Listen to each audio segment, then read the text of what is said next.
occidental se ha caracterizado por una idea de estandarizar la vida.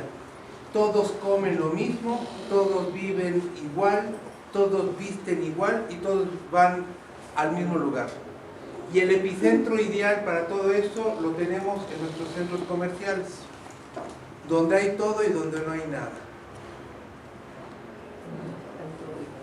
Sí, o sea, y es un poco lo estándar, ese estándar que es un vacío absoluto para que esté lleno de cualquier cosa. En una banalidad, que la vida se vuelve de una banalidad y un vacío absoluto. Eso es indudable. Kafka pertenece a esta generación, a esta tercera generación que encontramos de judíos. Lo explicaba la semana pasada con Mahler. Mahler pertenece a la tercera generación y es lo mismo que ha pasado aquí en México con muchos judíos que llegaron, la primera generación no sabían el idioma, a veces con una mano adelante y otra atrás. Las anécdotas que me contaba Sergio Nudelstecher, por ejemplo, durmiendo en la misma cama que Shimshon Feldman, y la razón que dormían dos hombres en la misma cama es porque no había más que una cama. O sea, no había dinero. O sea, Shimshon Feldman, que se va a volver realmente el patriarca de la comunidad Ashkenazi, compartía una pobre misma cama en una pobre ilimitado cuarto aquí en el centro, como tanto, y Sabludovsky y todo eso. La primera generación vendedores ambulantes, no saben el idioma, etc. La segunda generación ya tiene su tiendita. La tercera generación son universitarios. Como se lo dije en la sesión pasada, como lo mencionaba Einstein, hacia 1890, el 90%, algunos dicen que una tercera parte, de los alumnos en las universidades alemanas y austriacas eran judíos o de origen judío. Esto es muy interesante, de origen. Ya se había comenzado a dar el proceso de asimilación, que es el problema de siempre. O sea, volverse hacia el lado no judío, que es donde están las artes, donde está la ciencia, donde está el progreso. O pertenecer al mundo del shtetl, pertenecer al gueto y quedarse en cuatro paredes estudiando Talmud todo el tiempo. Es un dilema que el día de hoy impera en el judaísmo. O sea, ser un judío de mundo o mantenerse al mundo de observancia que pide la Torá, que pide el Talmud, y además que lo engloba todo. Para quien vive en este mundo no necesita nada. No necesita novelas, no necesita música más que la que canta dentro de las fiestas. No necesita otras cosas. No la necesita porque está lleno, y eso es muy interesante. Pero fuera de ese mundo las necesidades son vacíos.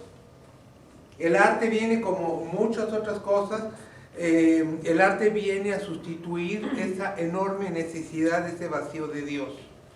El arte surge en Occidente, no en Oriente. En Oriente las estructuras son otras, sociales, culturales, políticas, económicas y naturalmente religiosas. En el caso de Occidente, sobre todo a partir del Renacimiento, este vacío que da el progreso, el razonamiento, la ausencia de Dios, es la que permite que exista el arte y la ciencia, porque se hace un vacío. Se hace un vacío para llenar la idea de progreso, de reflexión. Recuerden que hay un principio básico. Una persona que es filósofa difícilmente puede ser teólogo. Un teólogo da por hecho que existe Dios, es el estudio de Dios. Teología es el estudio de Dios. Y al filósofo le molesta a Dios, y no porque sea malo o perverso el filósofo, es porque Dios no puede existir cuando hay un pensamiento absolutamente libre. Dar por entendido de que existe Dios es dar por entendido algo. Y en filosofía es lo peor que puede haber. O sea, pensar las cosas desde el mismo principio.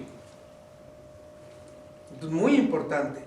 O sea, el filósofo, y eso es lo que explica Baruch Spinoza, que a pesar de todo, en su ética muestra sus profundas raíces judías y creyentes. De un hombre que ya hemos aquí hablado, un hombre que incluso es excomulgado, es expulsado de la comunidad por atreverse a mediados de 1600 a pensar sin la necesidad de Dios. apartarse, a pensar las cosas del principio, que ahora es precisamente una característica que tiene el pensamiento más absoluto, no pensar a partir de cosas preconcebidas, y Dios es un concepto preconcebido. Es como, por ejemplo, comenzar a cuestionar, empezando a cuestionar el mismo cuestionamiento, el mismo racionamiento o el idioma donde se emite esto. Si vamos a eso, imagínense la idea de Dios.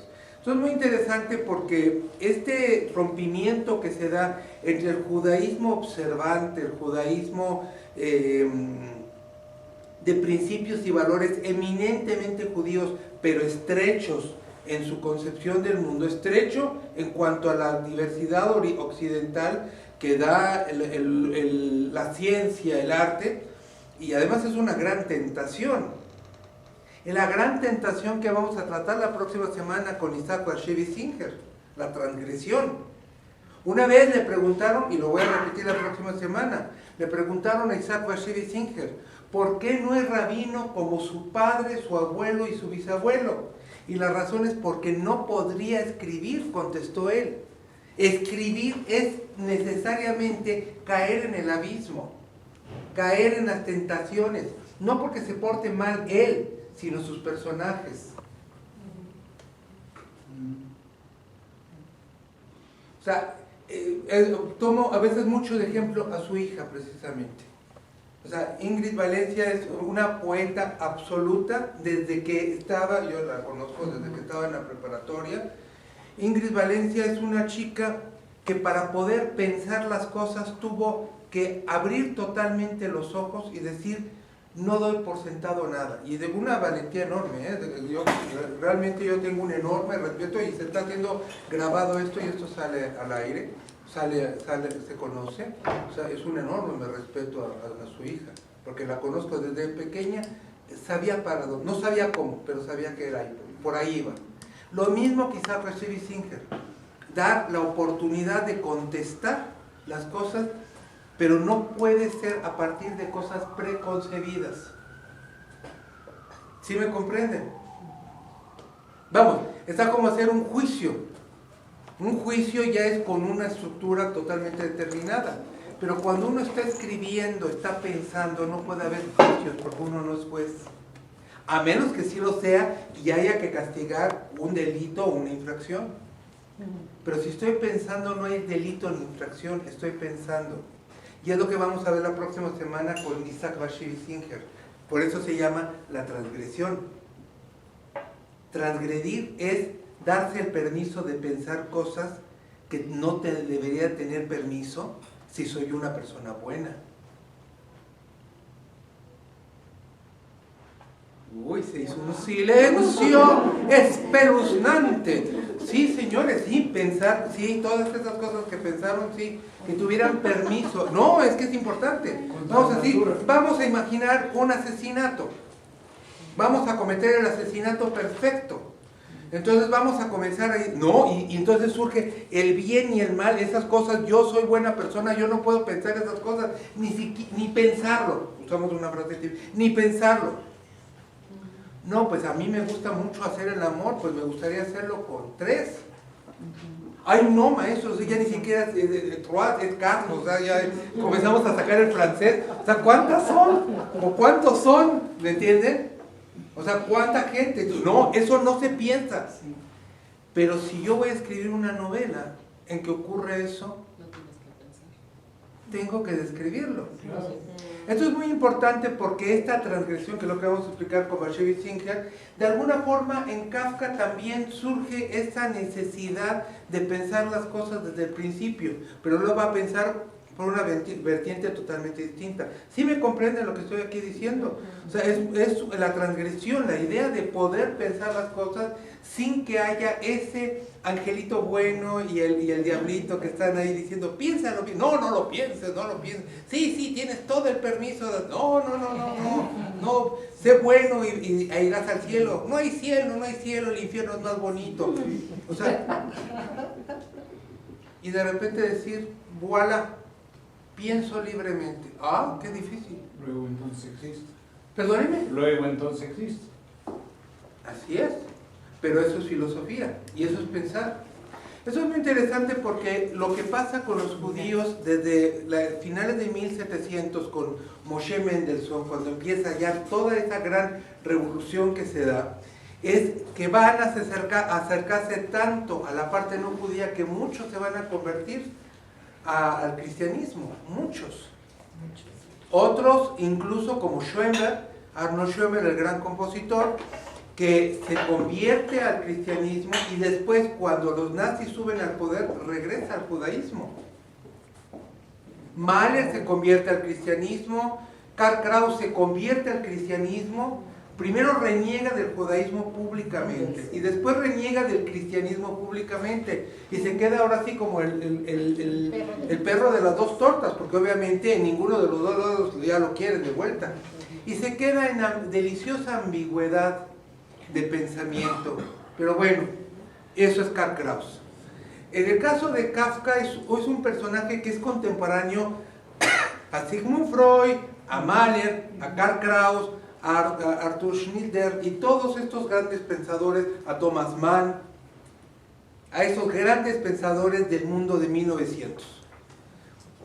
Kafka nace en un lugar ideal. Si hubiera nacido en Viena, la historia sería distinta.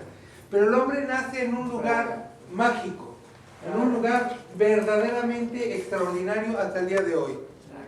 Praga.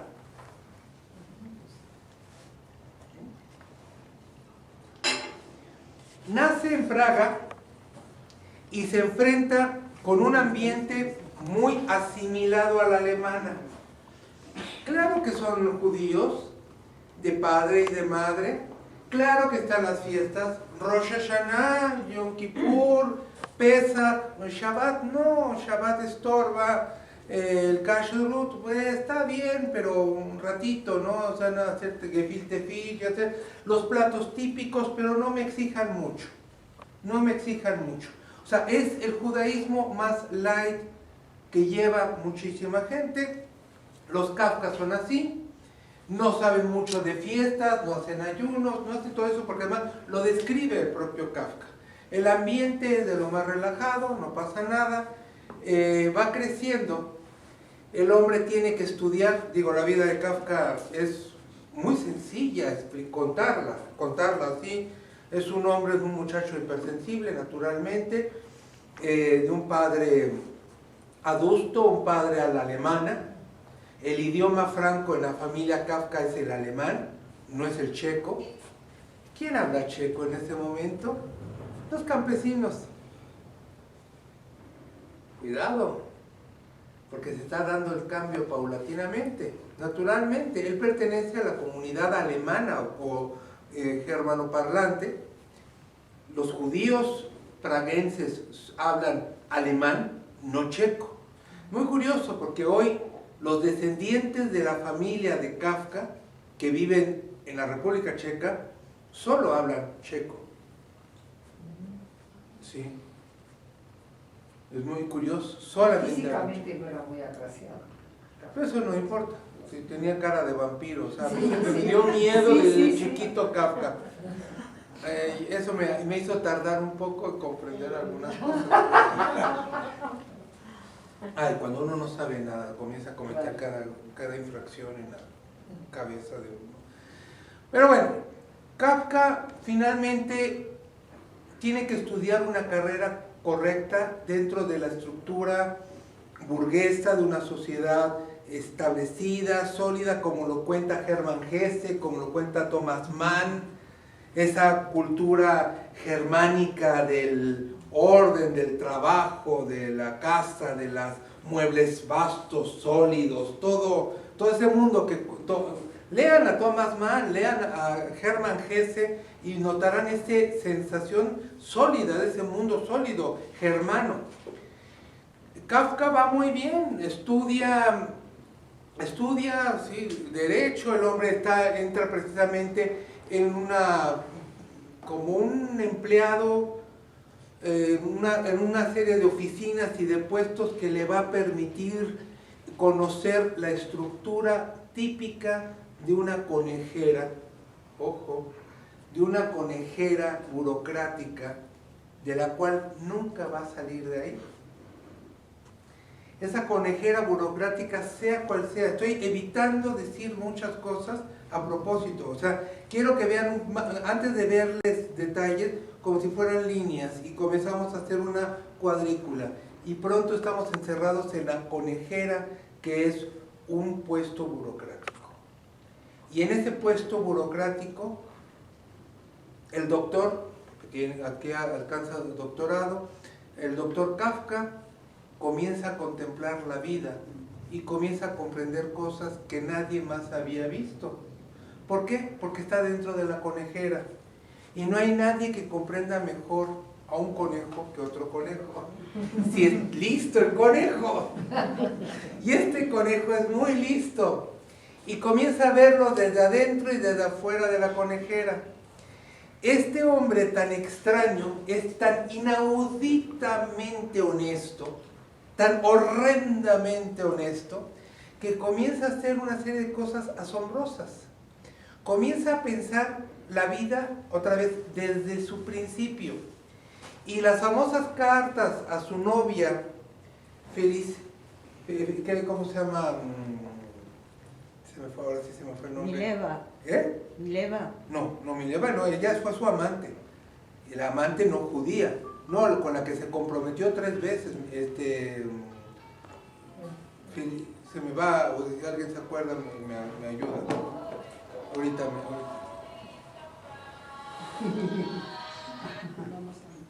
no se apure. Sí, todo el mundo se dio cuenta, pero le quitamos el mal punto si me ayuda con el nombre de la...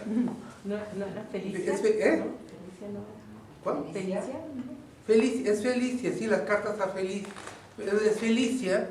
Felicia 3 veces estuvo comprometido con ella. Va a decir, es un hombre que titubeó. Sí titubeó.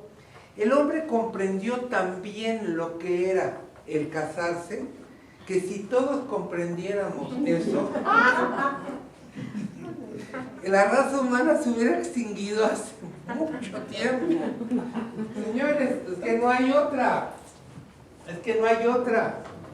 O sea, Kafka es tan horrendamente honesto que es capaz de escribir un cuento tan breve como este, que se llama El pueblo más próximo, donde se explica todo. Nada más vean esto. Mi abuelo solía decir, dice Kafka, la vida es increíblemente corta.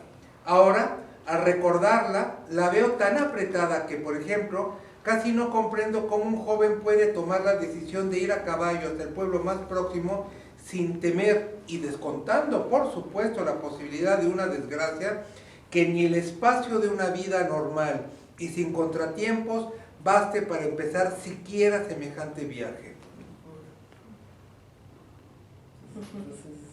O sea, ¿cómo? ¿No se puede hacer? Sí, en realidad se puede hacer una y otra vez, pero en realidad comprender lo que es el acto de subirse a un caballo, de preparar la montura, o sea, preparar todo ello, si realmente hiciéramos el repaso, por ejemplo, de aquí a nuestras casas, no llegaríamos. O sea, de recontarlo, de sentir los músculos, de sentir la comprensión absoluta de todo. La razón por la que no se casa con Felicia es precisamente porque comprende totalmente lo que significa eso. Y no es por impotencia, como algunos decían, porque bien que tiene con una mujer no judía, tiene una larga aventura y llega a tener con otra una relación con la cual tiene un hijo, que por cierto, desgraciadamente fallece siendo muy chico. O sea, no es impotencia, no es falta de ganas de tener intimidad con una dama, porque la tiene y con varias.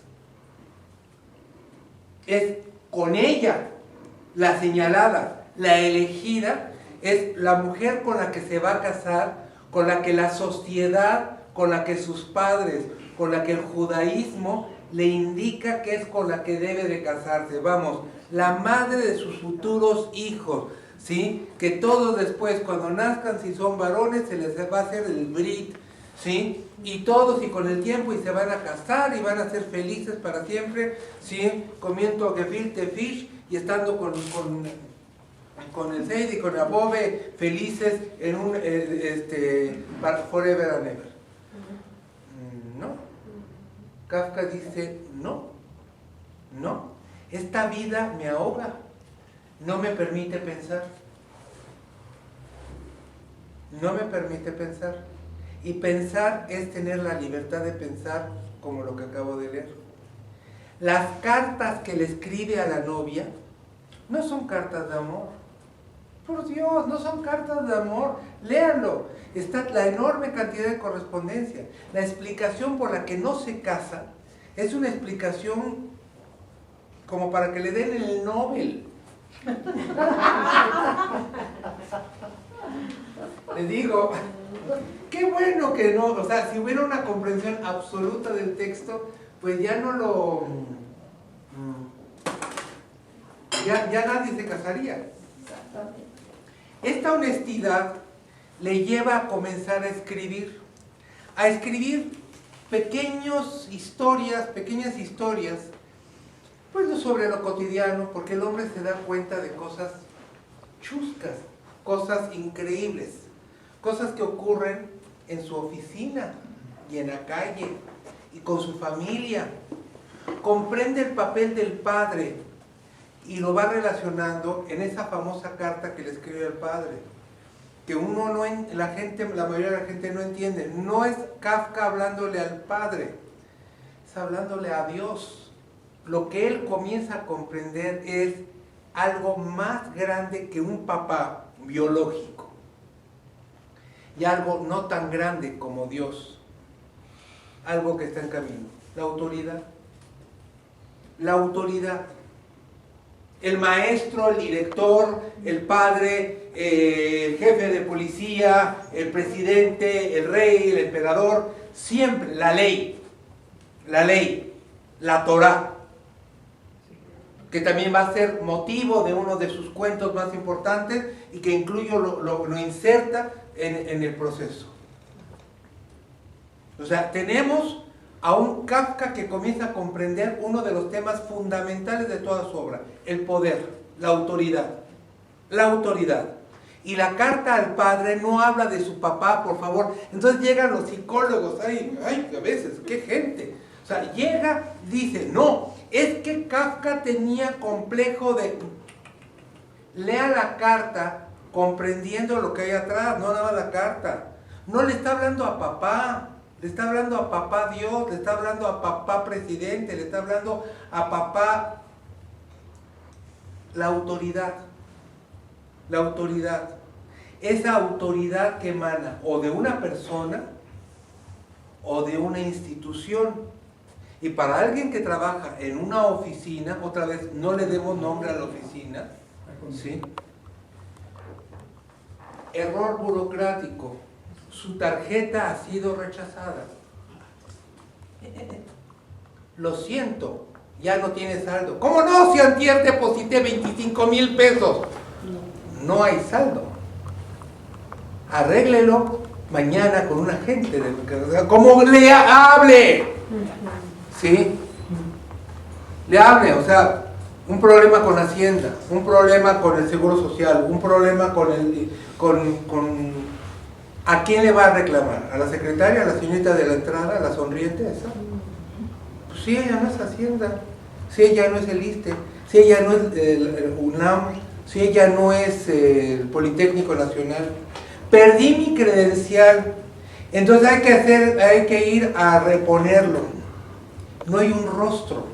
Kafka entendió todo eso, lo entendió como nadie lo entendió. Se dio cuenta que comenzaba a haber un fenómeno. Al ser más gente cada vez, la autoridad comenzaba a perderse los rasgos humanos y a transformarse en un concepto, que de todas maneras en el judaísmo siempre había existido así. La autoridad emana de una entidad, Dios, que no tiene forma, o terror. Y es tan aterrador que en la misma Torá aparece en reiteradas ocasiones que el pie de Dios, que el dedo de Dios, que el ojo de Dios, que la mano de Dios. ¿Por qué aparecen estas referencias? Las referencias aparecen un poco como niño de primaria que nos tienen que decir, o sea, dos palitos más 2 palitos hacen 4 palitos. O sea, necesitamos el dedo de Dios, o sea, para más o menos saber para dónde va la cosa.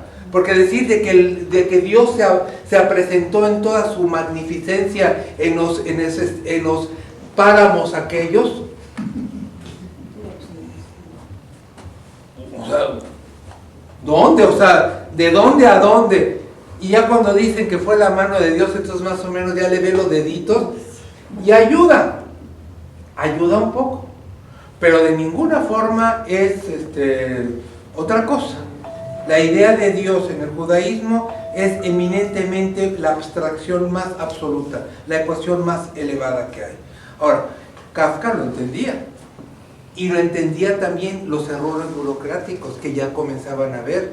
Se perdió el archivo, se perdió el papel, se perdió, complétenlo ustedes lo que quieran, se perdió el expediente, se perdió la averiguación previa, se perdió en la dimensión desconocida, y estamos sonriendo por también las situaciones raras que pasan en México. ¿Y a quién le reclama? ¿Dónde está la mano que perdió el expediente?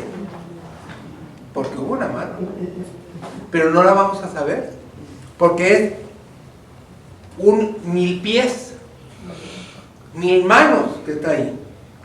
Kafka lo entendió. Ahorita voy a llegar a eso. Kafka estaba ideando estas pequeñas historias. De hecho, la Metamorfosis es una historia que trabaja a lo largo de los años, como de diferentes cuentos. Desgraciadamente, Kafka llegó a su plenitud, a su madurez, cuando tenía ya 40 años, y es cuando alcanza su plenitud, comienza a escribir sus novelas, ya no cuentos, novelas, y ¿qué pasa? Se muere. Pero hay 2 hechos que marcan la vida de Kafka, uno en 1912 y otro en 1917, y es lo que le parte totalmente lo que es la vida de Kafka. En 1912 llegaron una serie de grupos que tocaban música y hacían teatro en yiddish. Eso es muy bello. Kafka nunca había visto eso.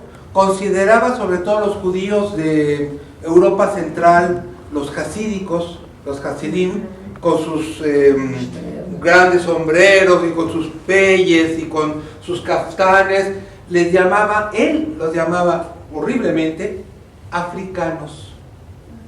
Le llamaba africanos a estos porque lo que veía era algo que no era europeo. Aquellos eran atrasados, estaban perdidos en el mundo. Aquellos judíos hasídicos eran algo impresentable para el mundo moderno. Hasta que los vio, hasta que los escuchó, hasta que comenzó a escuchar ese alemán tan extraño, lleno de ese tono tan extraordinario que es el yiddish. No es alemán, es germano antiguo. Los chistes, los juegos de palabras, el tono, la música que tiene el yiddish, la música klezmer que comenzó, no, pero es el idioma, que comenzó a dar un sabor que él nunca había escuchado. Se quedó absolutamente absorto. Su vida cambió y comenzó a hacer algo que en hebreo conocemos como teshuvah. Teshuvah se traduce muchas veces como arrepentimiento, pero en realidad la idea es un retorno, es un regreso, regresar al judaísmo. Un judío no religioso hace teshuvah, él se regresa y comienza a observar que Shabbat, que Kashrut, que ponerse tefilim, todo eso. Kafka, no, sin entrar en todo eso, en todo el proceso, comienza a estudiar hebreo, por ejemplo. No sabía nada de hebreo. Tan asimilado estaba la familia que ni siquiera había estudiado en una escuela judía, no sabía hebreo. Comienza a estudiar hebreo, conoce mejor el yiddish, obviamente está el alemán, su idioma materno, y comienza a aprender yiddish, comienza a estudiar hebreo, comienza a estudiar religión, comienza a comprender el judaísmo. y su obra se comienza a manifestar. Es el año exactamente 12 cuando aparecen en los primeros bosquejos las primeras ideas del castillo, del proceso y también de la metamorfosis. O sea, son los años en que él comienza a escribir ya lo que va a ser sus obras. En 1917, 5 años después, ocurre la tragedia más grande de su vida, la única, la última, la irrepetible. En 1917 le descubren que tiene tuberculosis y sin tratamiento posible, esta enfermedad progresiva y mortal. Y así va a ser 7 años después, muriendo en una clínica cerca de Viena en 1924.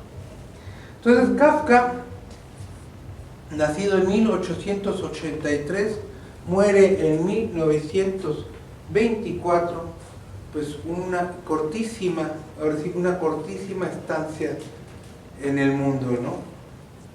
Tan solo 41 años de edad, dejando incompleta su obra, pidiendo a su amigo Max Brod que le queme todos los manuscritos. El amigo, todos sabemos, afortunadamente dijo que no, y afortunadamente cuando hizo Aliyah, cuando se fue a Israel, se llevó los documentos, todavía era Palestina, y se lleva todos los documentos, que además ha sido ahorita un problema de litigio muy particular, porque estos documentos pasaron a otras personas que no eran directamente la familia de Max Brod y de Kafka, ¿no? Entonces hay todo un litigio ahorita en el Estado de Israel y todo eso, porque pues están todas esas cartas, estos documentos, pero Max Brod edita, prepara, y a Max Brod le debemos la obra de Kafka. Muy bien. En este lapso pequeño de Kafka, los años importantes son del 12 al 24, un poquito antes, 23. Estamos hablando de aproximadamente, la obra de Kafka se escribe en una década. Y en esta década, Kafka, el burócrata Kafka, el Kafka judío asimilado, que no comprendía muchas cosas del judaísmo, después del 12 comienza a interesarse y comienza una asimilación de los valores judíos siendo ya un adulto. Esto es muy importante, ¿sí? En ese momento Kafka tiene 29 años de edad. Kafka comienza a estudiar y comienza a comprender las cosas y comienza a escribir.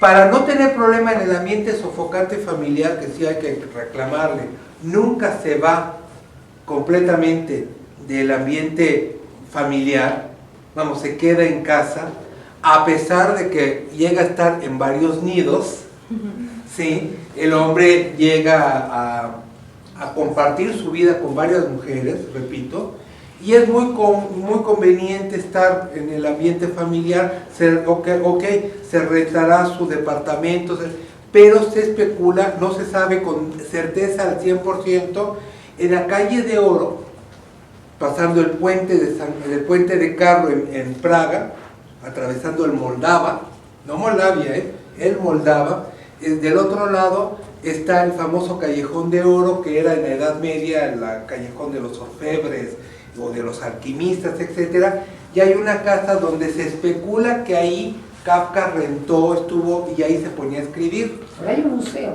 Kafka. Sí, bueno, hay 2 museos en Praga, pero ninguno es 100% verídico. Uno es la casa natal de Kafka, que está junto a la Plaza Vieja, muy cerca del famoso reloj astronómico, de donde saca la calavera, la campanita y saca todo que es cada 15 minutos. Está la casa natal de Kafka. Es un lugar conmemorativo. No hay un solo objeto de la familia Kafka ahí. Todo se perdió. No hay nada. Y en aquella casita del Callejón de Oro hay un escritorio que se presume, se dice, se bla bla bla, que fue de Kafka. Pero como no hay una certeza al 100%, ni hay manera de sacarle ADN de Kafka, no hay manera de confirmar la procedencia de esa mesa.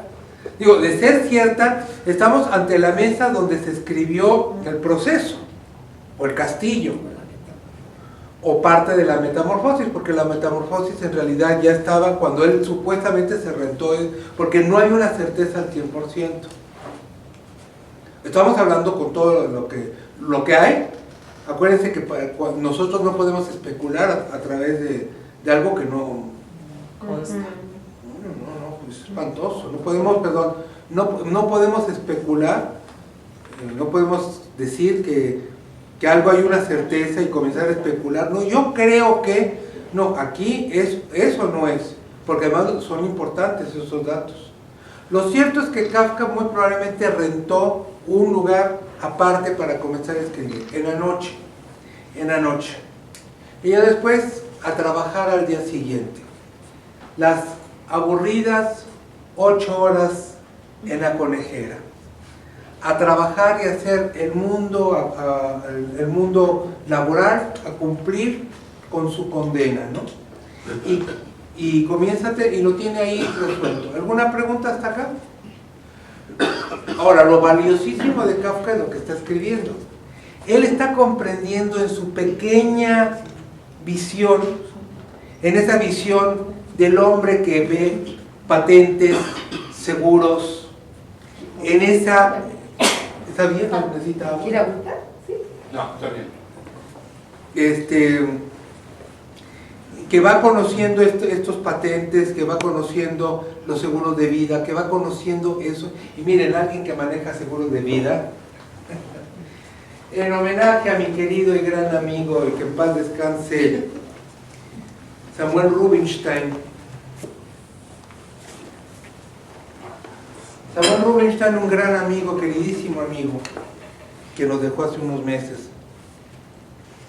Él precisamente tenía una agencia de seguro de vida y me comentaba muchas cosas con ese tono socarrón, un poco burlón, de las cosas inauditas que pasan donde se venden este tipo de seguros, y son precisamente lo inesperado.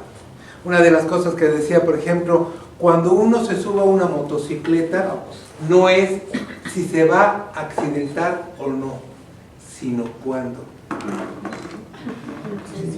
Él vendiendo seguro de vida, se lo pongo así. No es si va o no tener accidente, sino cuándo. Y este sentido del humor de él, que coleccionaba, por ejemplo, sección amarilla, coleccionaba directorios telefónicos de todo el mundo. Más de una vez, me acuerdo, trayendo de alguna parte, o sea, casi robado comprado de un hotel, ahí lo metía a la maleta y le encantaba. O sea, ¿por qué coleccionaba directorios telefónicos? Parece ridículo, pero es que, ¿por qué viene al cuento mi querido amigo Samuel Rubinstein? Porque él comprendía la vida desde ese punto casi catastrófico que es el accidente. El accidente. Y contemplar la vida de una forma distinta. Vamos, si le preguntamos qué opina de la vida a un médico forense, va a contemplarlo a una distancia muy distinta que la que podría contemplar un sacerdote, por ejemplo, o un rabino. O sea, la distancia, la posición es interesante, porque cuando escuchaba a mi amigo Samuel Rubinstein hablar de cada cosa, yo estaba aprendiendo de él para aplicarlo en Kafka. Uno de los mejores conocedores de la obra de Kafka, más no de lo que es Kafka, que es Milan Kundera, no Milan Kundera, es Milan Kundera, el gran escritor checo. Milan Kundera cuenta en un libro delicioso que se llama Testamentos Traicionados, ¿sí? En este libro extraordinario de ensayos, cuenta varias historias, ¿sí?, que ahorita lo voy a relacionar con otro que viene en un ensayo, en un artículo que leí, creo que en Letras Libres. En este artículo, que ahorita me voy a ir con el libro que les digo de Testamentos Traicionados, dice que encontró un caso muy singular, muy kafkiano, muy kafkiano. Vamos a explicar qué es kafkiano. Una mujer de la calle, una mujer en condición de calle, tuvo un hijo en el hospital, pero tenía neumonía. Dio a luz, pero estaba enferma, tenía neumonía. Cuando a los 15 días despierta, ya está, ya señora tranquila, está libre de peligro. ¿Y mi hijo? ¿Y mi hijo? ¿Cuál hijo? ¿Mi hijo? ¿Mi hijo? No, usted no. ¡Mi hijo! No, obviamente, digo, las pruebas de que la mujer acababa de dar a luz y todo eso, el hijo lo habían dado en adopción por equivocación. Tardó casi 30 años en encontrarlo. En Francia, en 1970 y tantos. No en Mongolia en el siglo VI. O sea, quiero que me entiendan. O sea, esto ocurrió en Francia ayer, hace 50 años. Pero esto puede pasar hoy en Londres, hoy en Nueva York. Un error burocrático. Y la mujer tardó, cuando lo encontró, o sea, ella no vio crecer a su hijo, a su único hijo, no lo vio crecer, no le dio educación, no vio salir los dientes, no vio las calificaciones, caerse, lastimarse en la bicicleta, novias, casarse, ver nacer a su segundo nieto, tenía ya 2 nietos.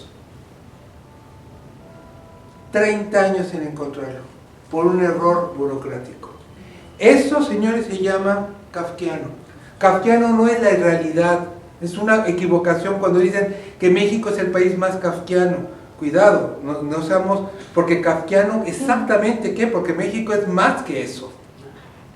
Es un error cuando dicen que México, que si Kafka hubiera nacido en México, sería un escritor costumbrista. No, entonces no entendió. O sea, no es, o sea, en este caso André Breton, el padre del surrealismo. Sí, André Breton, no Kafka. México no es un país surrealista. Kafkiano es cuando la administración se equivoca. O sea, México, para ser un país kafkiano, la mitad de nosotros tendríamos ahorita problemas con la justicia, con el seguro social, con nuestro nombre, con nuestros padres, nos hubieran cambiado, nosotros no seríamos hijos de nuestros padres porque se confundió en la cuna y cambiaron. Entonces, después de 40 años me enteré que mis papás viven en Chiapas y que mi nombre no es este sino otro. Eso es kafkiano. La equivocación burocrática, la equivocación de un mundo inhumano que se traga a las personas. La autoridad cuando se equivoca, la autoridad cuando no ve lo que pasa con los subalternos, la autoridad cuando, señorita, es que me dijo el jefe, su jefe, la semana pasada que lo viniera a ver, me lo encontré en una cena con mi primo que es su socio y me dijo que podía venir. Pues no está. Pues no está. A ver cómo le hace. A ver, pasen ante esa muralla china que es la secretaria del jefe. A ver, eso es kafkiano. Exactamente lo que estamos aquí comprendiendo. O sea, entender que lo que pasa con Kafka es comprender el problema de la autoridad, comprender las líneas de tiempo. Es lo que vemos en el castillo, esa infinidad de cuartos, en el proceso. ¿De qué se trata el proceso? Un hombre de repente se levanta y resulta que ya están unos funcionarios ahí. El hombre no se entiende jamás de qué lo acusan. ¿Por qué? Porque es inocente. Y al final, cuando lo matan, porque lo matan, muerto como un perro, dice en la última página, el hombre no entiende jamás de qué se le acusó. un error burocrático. Es lo que nosotros tenemos aquí, un error burocrático. ¿Me estamos comprendiendo? O sea, el proceso es la triste historia de alguien que de repente fue a pagar impuestos y resulta que no nos los ha pagado. O fue a pagar el gas o el agua y no está registrado. Lo vuelve a hacer para no tener problema y que no le corten y tampoco aparece. Señorita, ya pagué 2 veces. No, pues no aparece. Y si no lo hace, mañana cortamos la luz. Pero no se puede cortar la luz porque estoy haciendo ahorita, trabajando esto. Señor, no ha pagado. Pero aquí está, no aparece el registro. Eso es kafkiano. Esto es el verdadero tormento, el verdadero infierno kafkiano, el error burocrático, los pasillos, que venga por favor a cuarto piso, oficina 428. Señorita, no funcionaba el elevador, perdóneme. Aquí está el papel. Falta un sello. Señorita, Mi hija le robaron todo para que consiga su pasaporte. Wow. Exacto, se llama, eso es kafkiano. Exactamente. Y de repente, ¿pero por qué me pasa a mí? Eso es kafkiano. O la idea de enfrentarse con la cuestión de la autoridad, que es el padre o de Dios. Hay un cuento de Kafka maravilloso, estamos ahorita centrándonos mucho en eso, uno de los cuentos más sorprendentes y que además aparece en el mismo proceso, insertado ya cuando ocurre la visita a la catedral. Quien haya leído el proceso lo va a encontrar. Se llama Ante la Ley. Ante la Ley es un pequeño cuento de apenas 2 páginas que se los voy a leer completo y muestra a Kafka incluso el conocimiento ya de muchos de los elementos fundamentales del judaísmo. Entre ellos incluso, gama de posibilidades, algunas ideas sobre la Kabbalah, la Sefirot, las 10 Sefirot, la idea que digamos que es una cultura básica del judaísmo que va encontrando. No olvidemos, Kafka está viviendo en la ciudad del Maral de Praga. Estamos viendo que vive en la ciudad donde supuestamente en la Alternova, Antigua Nueva, la sinagoga de Praga, está oculto el golem. Dicen que en el ático, noticia, nota de página, no hay ático ahí. Yo les cuento lo que yo vi, o sea, ahí no hay ático, o sea, siempre la forma piramidal como sube y va tal cual, o sea, no hay, o sea, si hay golem está escondido en otro lado, pero ahí arriba no está, no cabe nada. Yo lo vi. Menos un golem. Menos un golem. ¿Qué fue? El golem va a aparecer. Ante la ley hay un guardián. ¿Un ángel? Un campesino se presenta al guardián y le pide que le deje entrar, pero el guardián contesta que de momento no puede dejarlo pasar. El hombre reflexiona y pregunta si más tarde se lo permitirán. Es posible, contesta el guardia, pero ahora no. La puerta de la ley está abierta, como de costumbre. Si uno no se ríe con Kafka, y eso es algo que se aprendió en los textos de los contemporáneos, que leía el proceso riéndose y la gente alrededor muerta de risa. Está como quien lee el Quijote y no se ríe. Si no se ríen con el Quijote, es que no están entendiendo. Si no se ríen con Kafka, no, ahorita no me van a hacer ¡oh! Clarísimo, maestro. Digo, no falta. Previendo. La puerta de la ley está abierta como de costumbre. Wow, bueno, cuando el guardián se hace a un lado, el campesino se inclina para atisbar el interior. El guardián lo ve, se ríe y le dice: si tantas ganas tienes, intenta entrar a pesar de mi prohibición, pero recuerda que soy poderoso y solo soy el último de los guardianes, Entre salón y salón hay otros tantos guardianes. cada uno más poderoso que el anterior. Ya el tercer guardián es tan terrible que yo no puedo soportar su vista.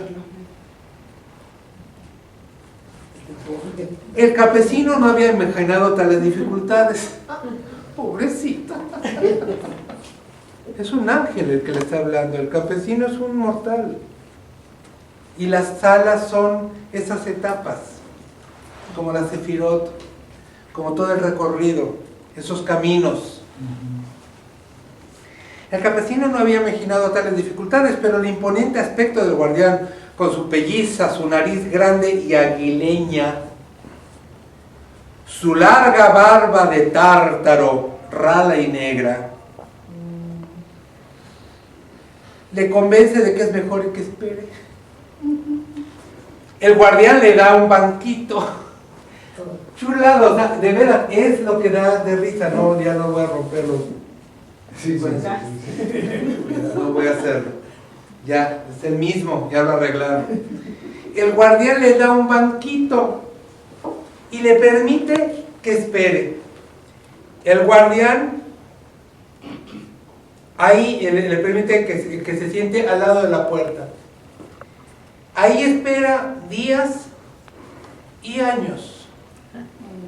Intenta entrar un sinfín de veces y suplica sin cesar al guardián. Con frecuencia el guardián mantiene con él breves conversaciones. Le hace preguntas sobre su país y sobre muchas otras cosas, pero son preguntas indiferentes, como la de los grandes señores. ¿Cómo le va, licenciado? ¿Cómo está su familia? Me da mucho gusto. Salúdame a su esposa. ¿Cómo se llama su esposa? Ay, tiene hijos. ¿Cuántos? Salúdemelos mucho. Que tenga muy buen día. Hasta luego, Godínez. Que tenga muy buen día. ¿Sí o no? Son las preguntas indiferentes como la de los grandes señores y al final siempre le dice que todavía no puede dejarlo entrar. El campesino que ha llevado consigo muchas cosas para el viaje, le ofrece todo, aún lo más valioso, para sobornar al juez, al guardia, sobornarlo.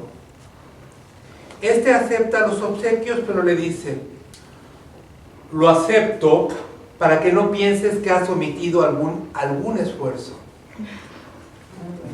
Durante esos largos años el hombre observa casi continuamente al guardián. Se olvida de los otros y le parece que este es el único obstáculo que lo separa de la ley.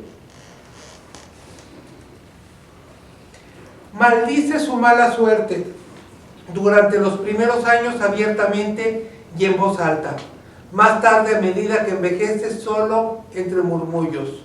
Se vuelve como un niño y como en su larga contemplación de guardián ha llegado a conocer hasta las pulgas de su cuello de piel.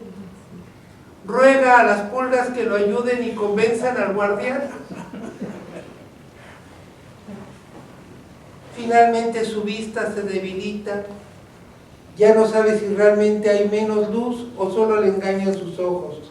Pero en medio de la oscuridad distingue un resplandor.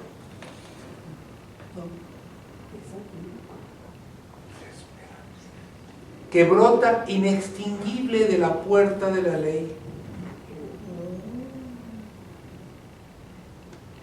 Ya le queda poco tiempo de vida. Antes de morir, todas las experiencias de estos largos años se confunden en la mente en una sola pregunta que hasta ahora no ha formulado.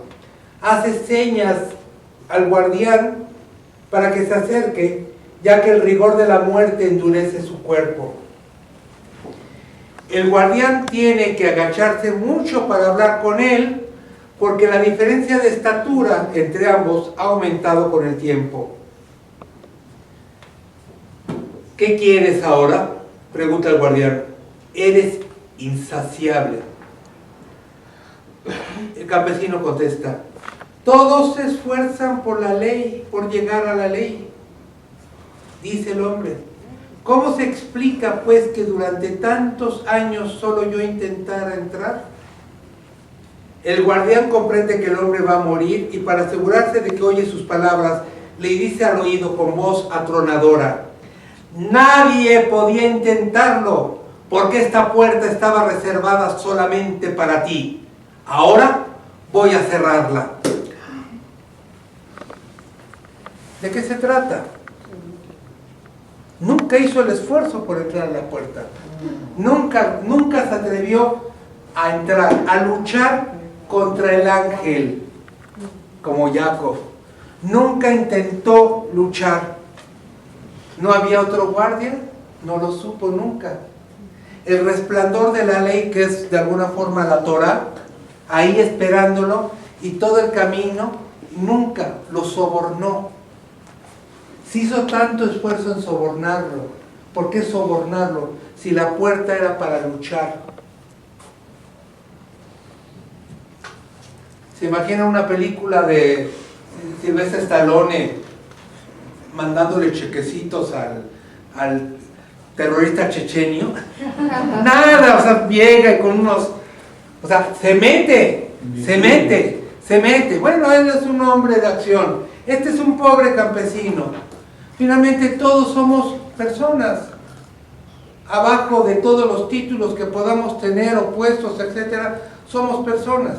Y esa persona es la que va a atravesar la puerta para llegar ante la ley. Es un cuento profundamente judío, sin un solo elemento evidente de judaísmo. No hay un solo elemento judío, y sin embargo es, a mi modo de ver, el cuento más judío de un autor judío. Un homenaje a Dios, a un Dios que está esperando con su resplandor, que se puede ver y que no se atreven a pasar. ¿Sí estamos siendo claros? ¿Sí?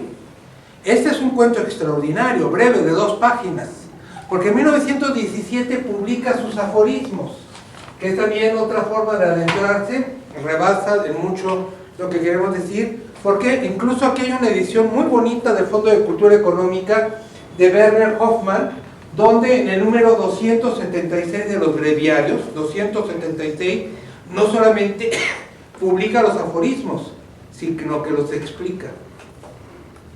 Lo recomiendo muchísimo este libro, que ha tenido múltiples reediciones del Fondo de Cultura Económica. Número 276, los aforismos de Kafka.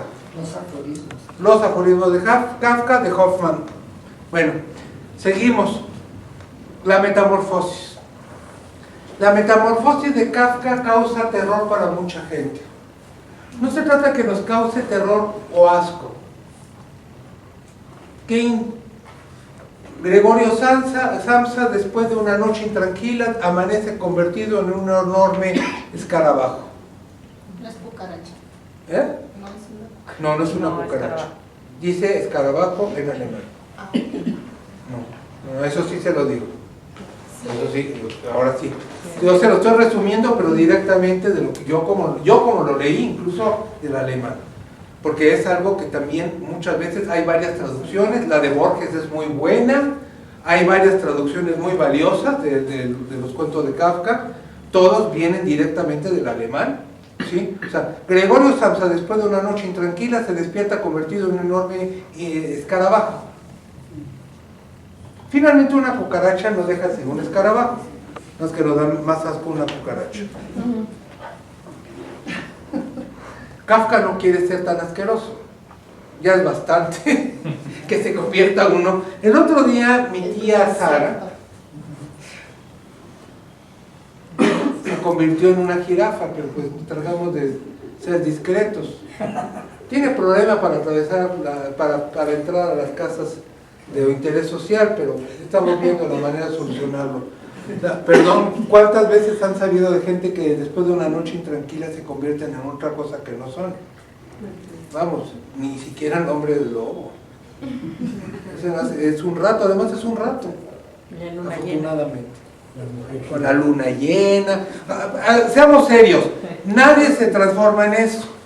¿Por qué Kafka necesita eso? Porque esas son las reglas de juego. Estamos adelantándonos a lo que va a ser la literatura, al realismo mágico, pero ya el realismo mágico tiene más de 100 años de existir en la literatura fantástica.